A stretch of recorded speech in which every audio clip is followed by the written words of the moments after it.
The palace of Lyra was once a place of joy. Its marble walls had echoed with music, and the air was filled with the laughter of a little child who ran through the long corridors. But now those halls were silent. Servants moved quietly, avoiding noise, for their queen no longer wished to hear song or celebration. Queen Illyra, the widowed ruler of Lyra, sat by the tall windows of her chamber each morning. She stared at the horizon where the sun rose, but her eyes no longer carried light. She had lost her only daughter, her little girl who had been the heart of her world. Since that day, the queen had withdrawn from her people. She did not attend meetings of the council, nor did she walk through the gardens where she once smiled at her child's games. Her grief was deep, like an endless sea.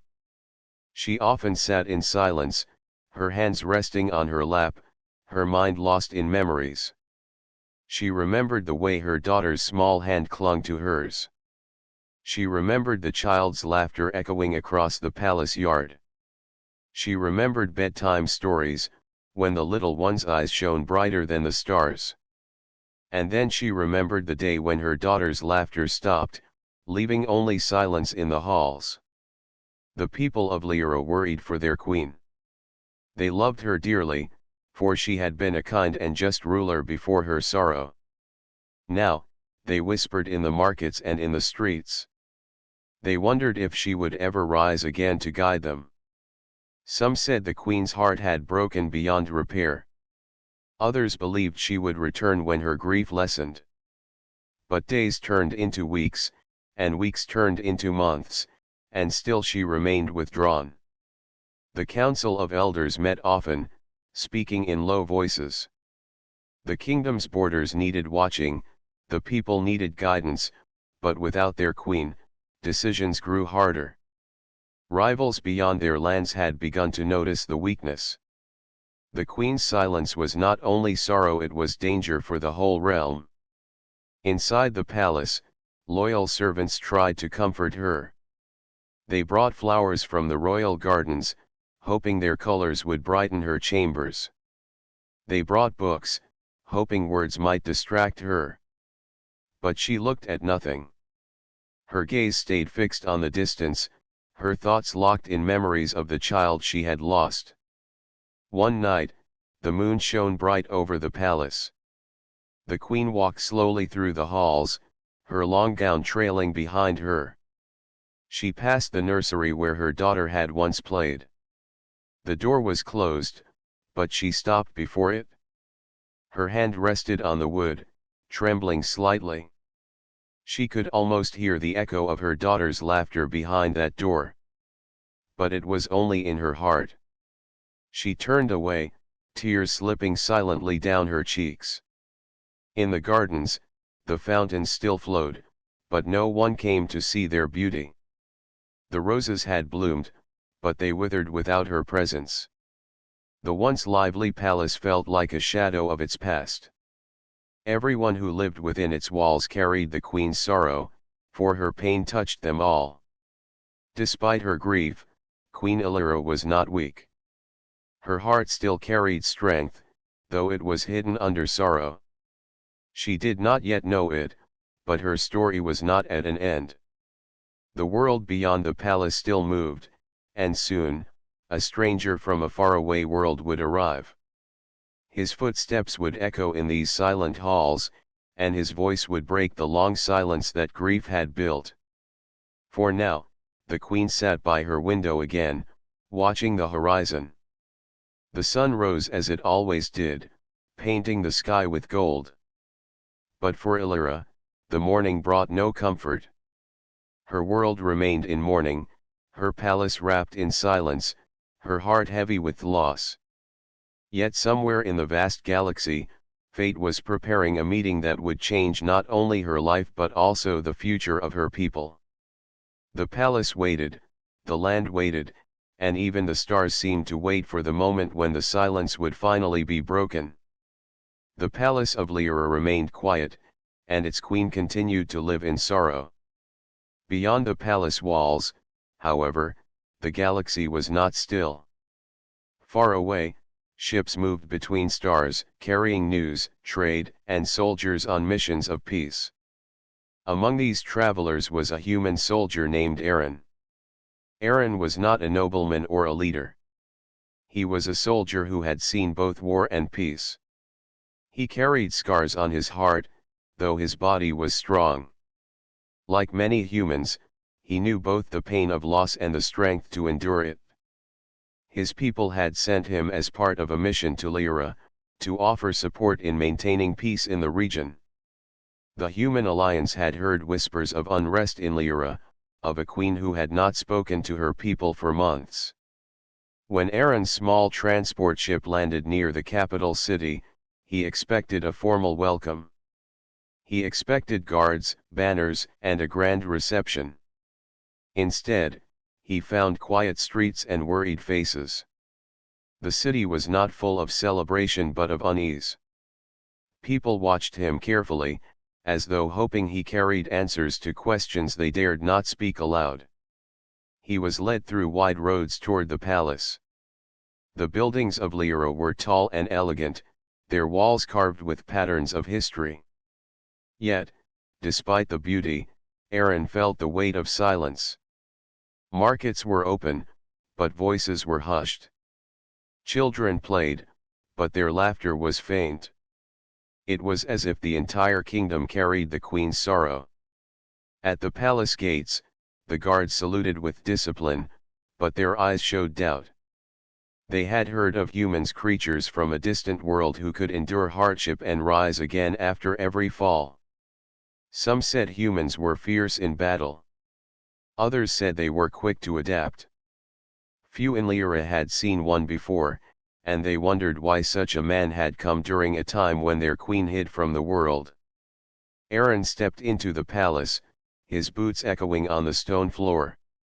The great hall was decorated with banners of Lyra's crest, but the air was heavy. Servants bowed, but none smiled. The soldier felt as though he had entered not a place of power but a place of mourning. The council of elders received him first.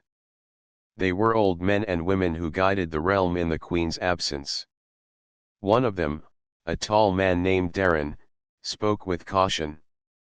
"You come from far away, human," Darren said. "We welcome you, yet we wonder why you have come when our queen cannot receive you." Aaron bowed his head respectfully. "I come not to disturb but to understand. My people have heard of your queen's sorrow. We have heard that your kingdom struggles in her silence.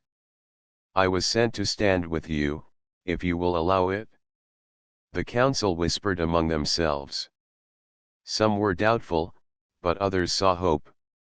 In their eyes, Aaron read the truth: they had no strength left to wait. Their land was fragile, their queen broken, and their enemies watched from beyond the borders.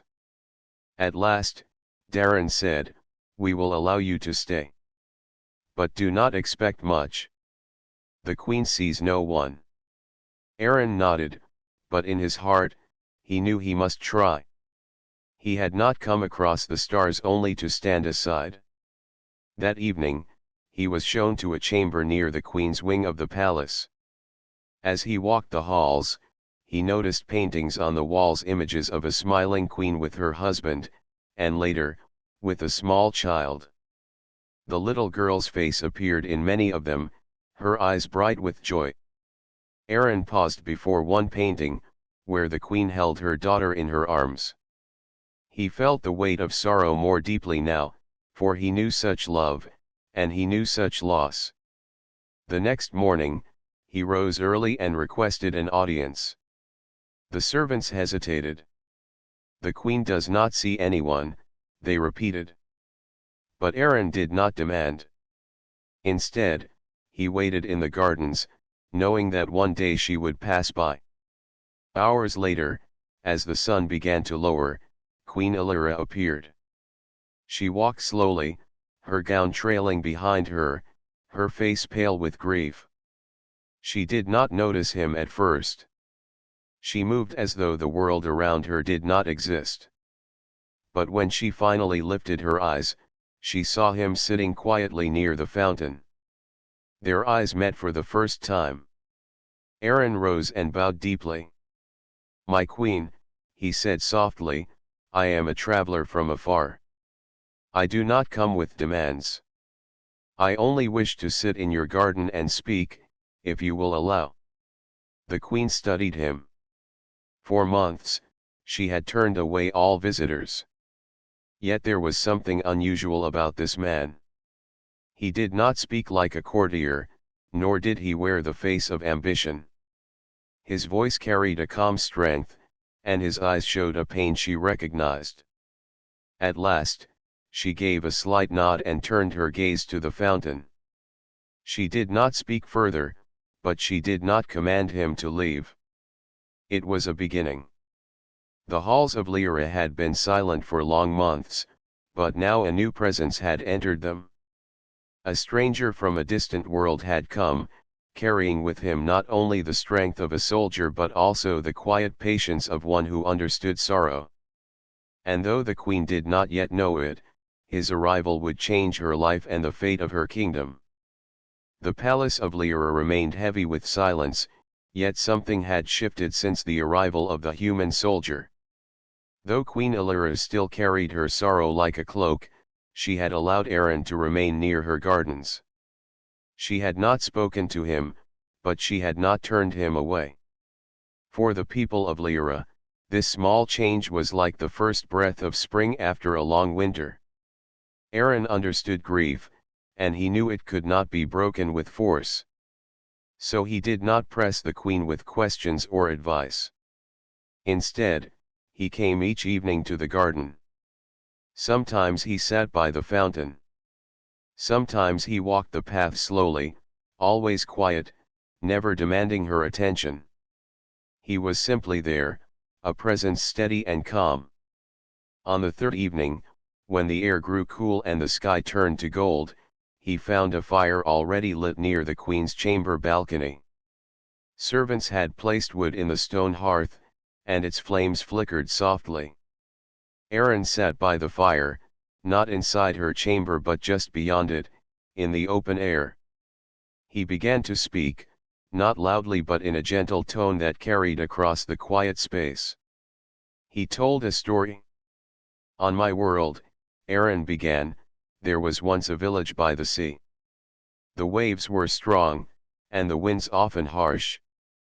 The people there learned to build their homes with care, for storms would sometimes take everything away. One family lost their home in such a storm. They had nothing left, no roof, no food, only each other. Yet the next morning, the father of the family walked to the shore, picked up pieces of broken wood, and began building again. Neighbors came to help, and soon the family had a new home. It was smaller than before, but their laughter returned. That was the way of my people.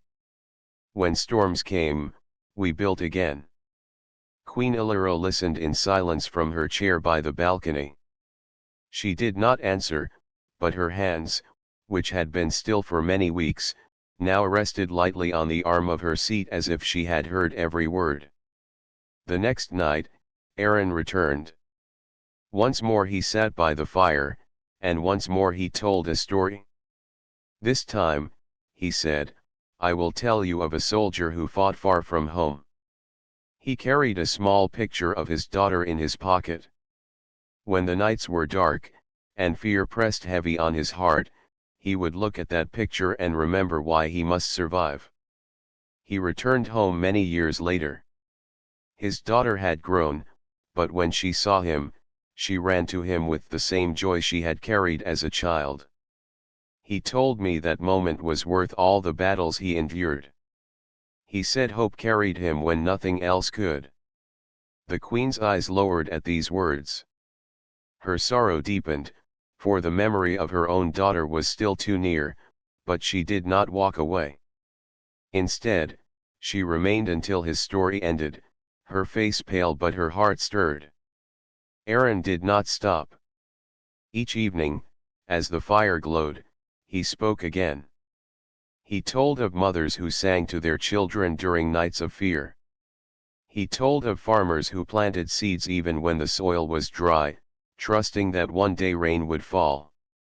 He told of travelers who crossed mountains not because it was easy but because something greater waited on the other side. Each story carried a message hidden inside, that loss and hardship were not the end, but part of a path that could lead forward. He did not speak these words directly, for he knew the queen's sorrow could not be commanded to leave. Instead, he let the stories speak for him. Days turned into weeks. The palace servants noticed a change. The queen now walked to her balcony in the evenings, waiting for the fire to be lit. She did not speak to the human soldier, yet she remained within earshot, listening quietly to every story. Her eyes still carried sorrow, but now they also carried thought. The emptiness that had held her heart began to soften, though grief still lived there. One evening, when the fire glowed brighter than usual and the stars shone clearly, Aaron finished his tale and sat in silence. For a long time, no words were spoken. Then, for the first time in many months, the queen's voice broke the silence. "Why do you tell me these stories, soldier?" she asked, her tone soft but steady. Aaron turned his head toward her balcony. His expression was calm. "Because stories remind us that even when one life ends, others continue. They remind us that sorrow does not have to be the last word. I tell them so you may know that your grief is not unseen. You are not alone." The queen's gaze lowered once more, but her hands trembled slightly as if holding back tears. She did not answer further, yet she also did not turn away.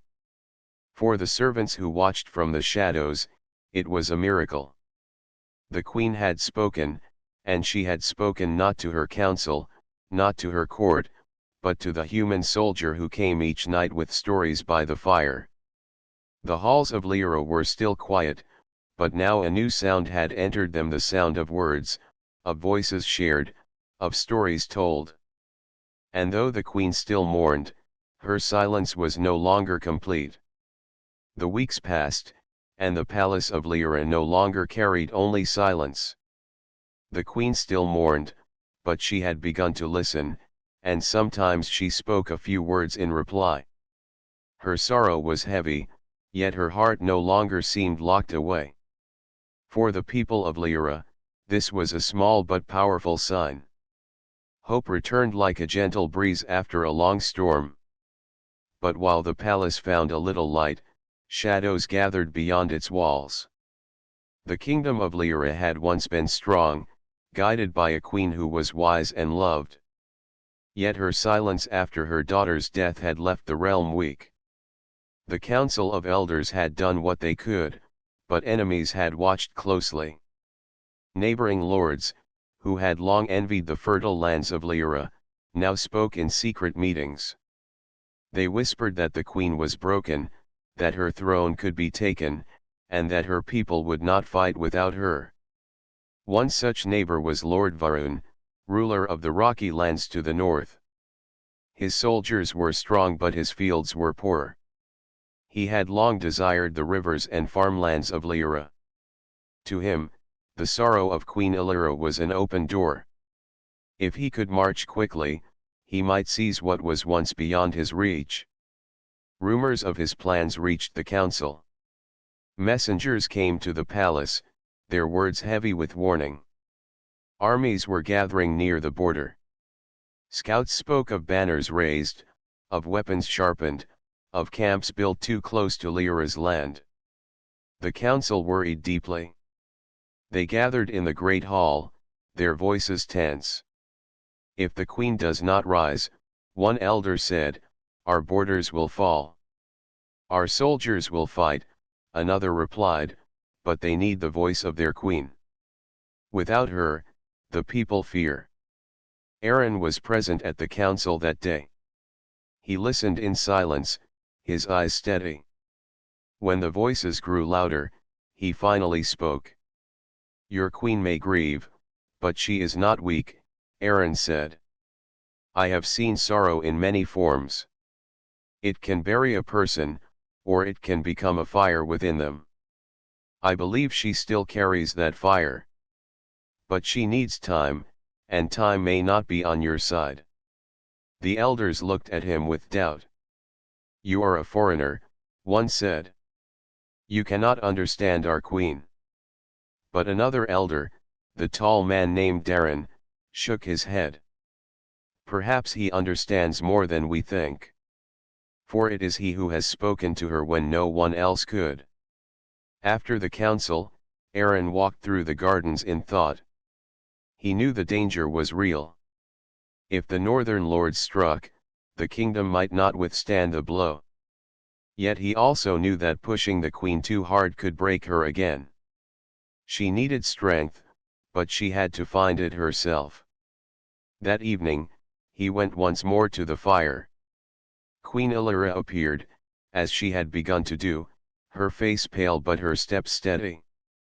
She sat in silence, waiting. Aaron looked into the flames and began to speak. This night, I will not tell you of faraway villages, he said. I will tell you of something that concerns you. Enemies gather near your borders. They believe your sorrow has left your land weak. They whisper that your people no longer have a queen.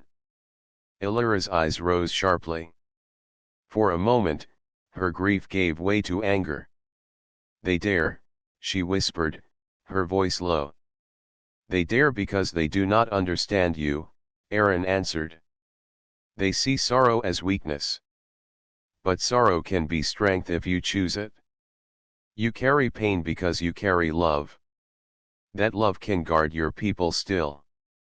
But they must see you stand again, or they will lose hope. The queen looked away, her eyes filled with tears. How can I stand, she asked softly, when my heart is broken? Aaron's voice was steady. On my world, when the storm breaks the home, people build again with the pieces that remain. It is not the same home, but it is still shelter. You may not heal the same way you were before. But you can still rise. Not for yourself alone, but for your people, who carry your daughter's memory as well. For a long time, Illyra said nothing. The fire crackled, and the night deepened. At last, she spoke, though her voice trembled. My people, do they still believe in me? Aaron nodded. They wait for you. Even in silence, they wait. They have not forgotten the queen who once walked among them. They need her again. The queen closed her eyes, her hands clutched together as if in prayer.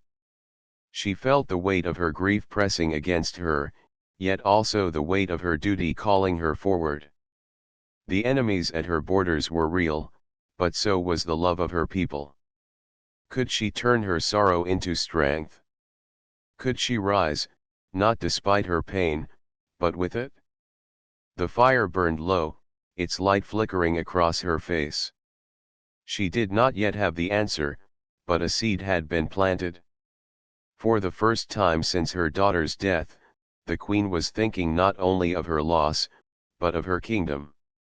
And far to the north, Lord Varun sharpened his blade, unaware that the queen he thought broken might soon rise again. The queen's nights grew longer after she learned of the danger gathering at her borders. She walked the halls of her palace with a heavy mind, torn between sorrow and duty.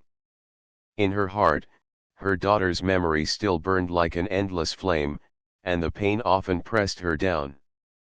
Yet her people's voices echoed faintly in her thoughts. They were waiting for her. They needed her strength. Aaron, the human soldier, saw the struggle within her. He did not press her with demands, but he stayed near, steady as the stone walls of the palace. He had lived through battles where hope was scarce. He had seen soldiers give up, and he had seen others rise again from the deepest despair. He knew the choice before the queen, and he knew she could not make it alone. One evening, as the sun sank low and the sky turned crimson, Erin found the queen standing near the balcony that overlooked her gardens. She held in her hand a small necklace, one that had belonged to her daughter. Her eyes glistened as she turned it gently between her fingers. "They say my people wait for me," she whispered, not turning to him. "But what if I cannot be the queen they remember? What if I stand before them and all they see is a mother who failed to protect her child?" Aaron stepped closer, his voice calm but firm. "They will not see failure. They will see a queen who carries sorrow and yet still stands for them. That is more powerful than any crown." Illyra's voice trembled. "And if I falter again?" "Then I will not let you fall alone," Aaron said. His words were steady, his gaze unwavering. "I promise you this. I will stand by your side, not as a ruler, not as a noble, but as a soldier who believes in you. I will guard your life with my own, and I will guard your people until they can believe again. You do not have to walk this path alone." The queen turned to face him fully. In his eyes she saw no judgment, no ambition, only truth. His promise was not born from duty to his alliance but from his heart. She searched his face for any sign of weakness, but all she found was a strength that came not from weapons, but from compassion. Her lips parted slightly, as if to speak, but no words came. Instead, she closed her hand tightly around the necklace and gave a small nod. From that day onward, Aaron began to act not only as a guest but as a guide. He walked among the queen's guards, speaking to them with quiet authority. He trained them as he once trained soldiers on his own world. The men and women of Lyra were skilled, but they had grown uncertain without their queen's voice. Aaron reminded them of discipline, of unity, and of purpose. Slowly, their eyes began to shine with courage again. The servants, too, felt his influence. He spoke to them kindly, never as though he were above them. He carried crates when help was needed. He sharpened tools when work was short of hands. Word spread through the palace and the city beyond, the human soldier served with humility. He did not come as a conqueror but as a shield. The queen observed these changes quietly. Each day she watched from her balcony as her guards grew stronger and her halls grew more alive. It reminded her of the time before her sorrow, when her people thrived under her leadership. For the first time in many months, she began to walk among them again. Her steps were slow, but her presence alone filled the palace with hope. One evening, as the training of the guards ended, Aaron stood before the queen once more. The fire had been lit in the courtyard, casting long shadows on the walls. "You see now," he said softly, "your people are not weak. They only needed to know that you still walk among them. You are their heart, Illyra. With you, they will stand against any threat." The queen lowered her gaze. "And with you?" she asked quietly. Aaron placed his hand on his chest, a gesture of oath. "With me, they will not fall." The words touched her deeply. For so long she had carried her sorrow in silence, believing no one could understand. Yet this soldier, from a faraway world, had not only understood but had chosen to share her burden. She felt the chains of grief loosen, though they did not vanish. She knew the pain of losing her daughter would never fully leave her. But now, she saw that the pain could become something else, a fire to protect those who still remained.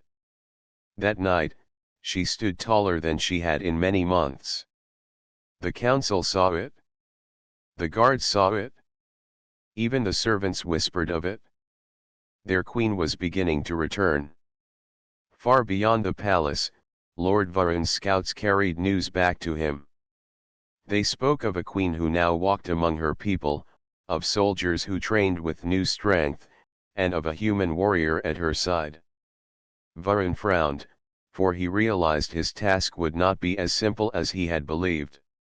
And within the palace walls, the queen whispered softly to herself as she looked at the stars, "For you, my child, I will rise again." Her people did not hear her words, but they would feel their power soon enough.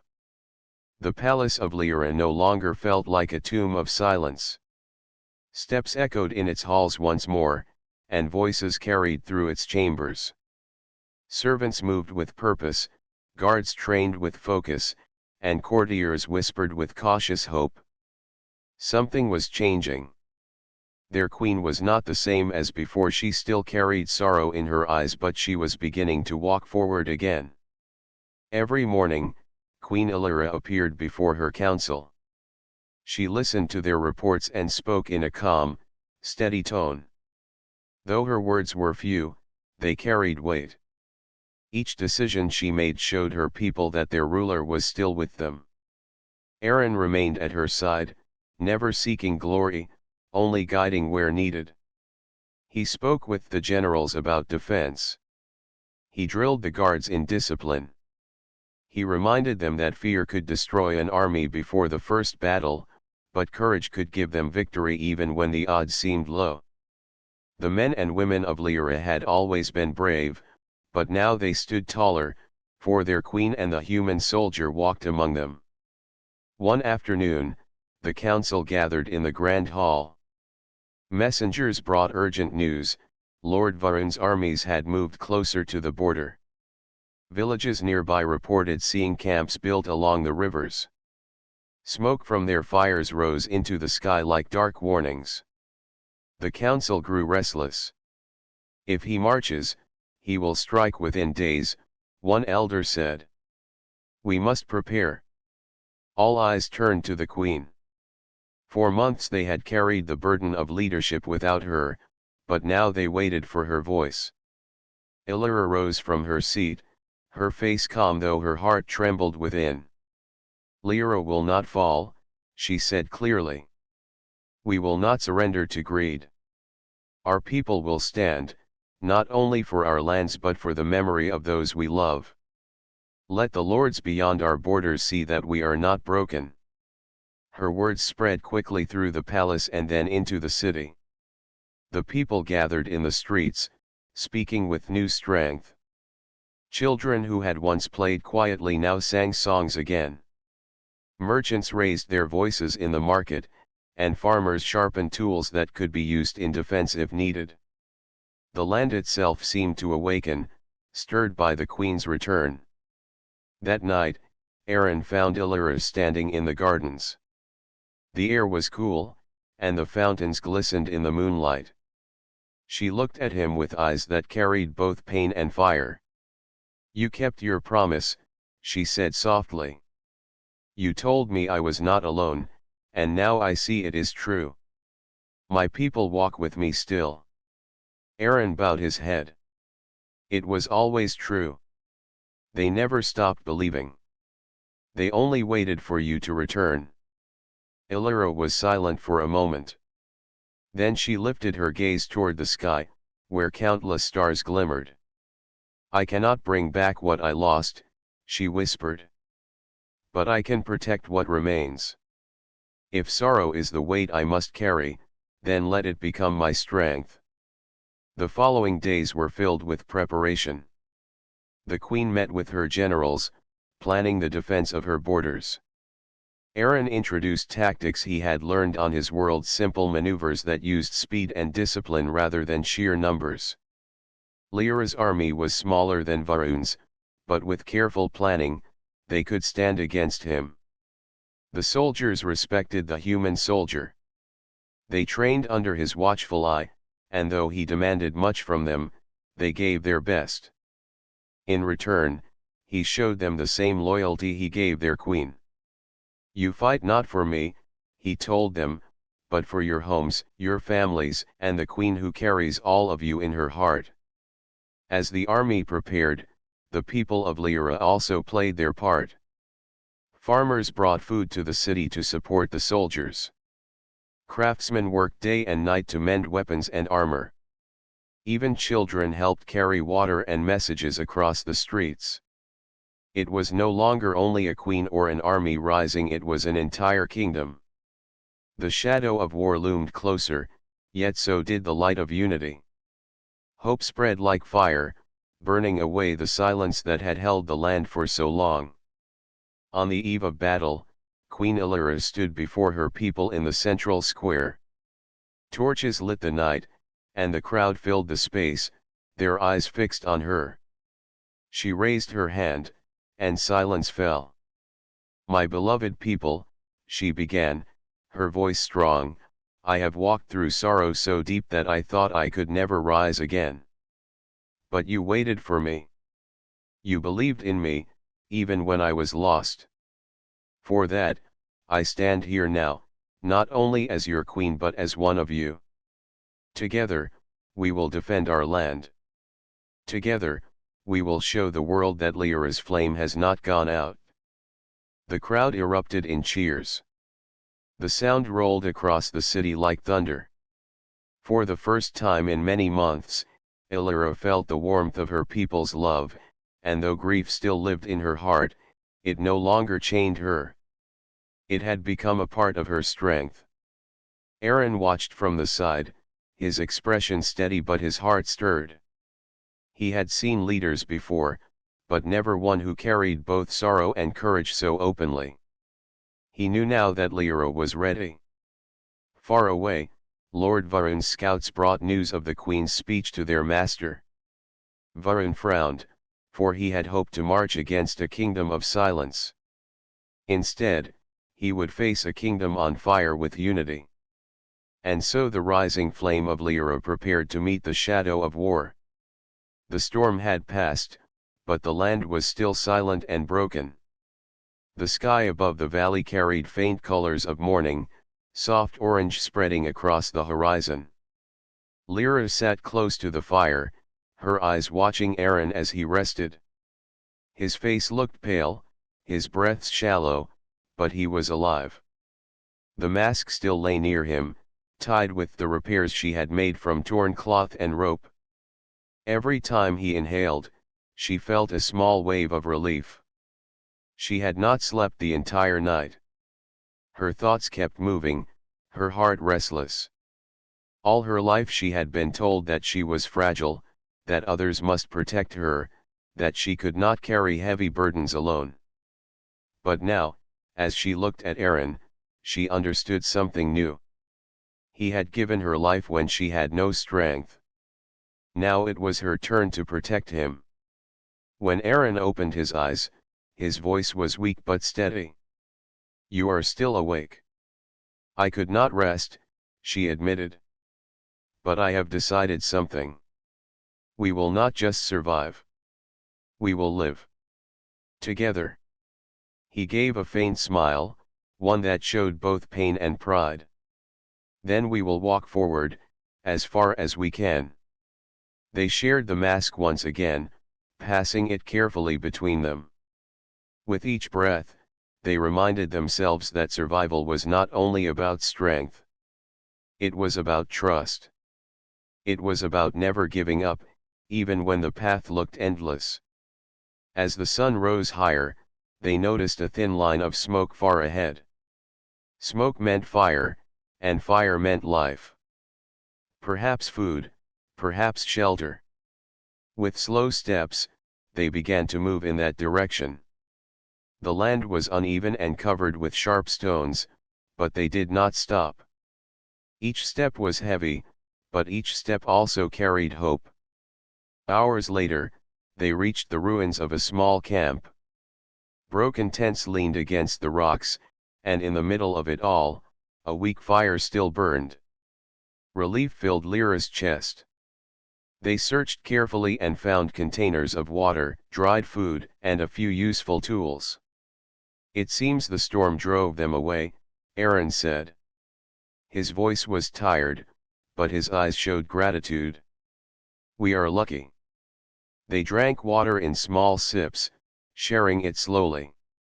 Each drop felt like life itself. They ate dried food, not much, but enough to give them strength. Lyra made Aaron sit in the shade while she cleaned the camp and fixed one of the tents. He watched her quietly, pride clear in his gaze. "You have changed," he said softly. She looked at him, pausing in her work. "Changed?" "Yes," Aaron said. "When I met you, you were ready to give up. Now you carry us both. That is true strength." Her eyes softened. "I learned it from you. You showed me that strength is not only in the body. It is in the heart. It is in the will to protect another." That night, they sat close to the fire. The world around them was broken, but the light of the flames gave comfort. The mask lay between them, ready for whoever needed it. Aaron looked at her with calm eyes. "When I first saw you, I thought only of survival," he said. "But saving you gave me something greater. It gave me purpose." Lyra felt her chest tighten with emotion. "And you gave me hope. I was lost in despair, but you returned my breath. Without you, I would not be here." For a while, they sat in silence, listening to the fire crackle. In that moment, the broken world around them seemed less cruel. They had found something rare: trust, companionship, and the promise of a future. The days that followed were slow but steady. They shared food and water, built small shelters with the tools they had found, and kept the fire alive. Aaron's strength began to return, though his cough never fully disappeared. Lyra grew more confident with each task she completed. She had once been a princess, protected by others, but now she learned to protect herself and the one she cared for. One evening, as stars filled the sky, Aaron spoke again. "There is a settlement far beyond these valleys. It was built by humans. If we reach it, there will be safety, and perhaps a new life." Lyra turned to him, her eyes steady. "Then we will go there. Together." "Yes," Aaron said, his voice stronger now. "Together." The path ahead would not be easy. The land was still dangerous, storms would return, and their supplies would not last forever. But both of them knew one truth: they would not face it alone. As the night grew darker, Lyra thought of her past. She had been a widow, a lost princess without a future. She had once believed her story had ended. But now, sitting beside Aaron, she realized her story was only beginning. The wind moved softly through the rocks, carrying the scent of smoke and fire. Lyra looked at Aaron, and in his tired but determined face, she saw more than a human. She saw the one who had given her life, who had carried her through despair, who had reminded her of hope. And she knew, without doubt, that she would walk beside him until the end of all paths. It was not the mask that saved them. It was the choice to share it. It was the courage to give, even when it hurt. It was the bond between one human and one princess, forged in sacrifice and carried forward in trust. Together, they rose the next morning, ready to travel again. The horizon stretched wide, filled with danger, but also filled with light.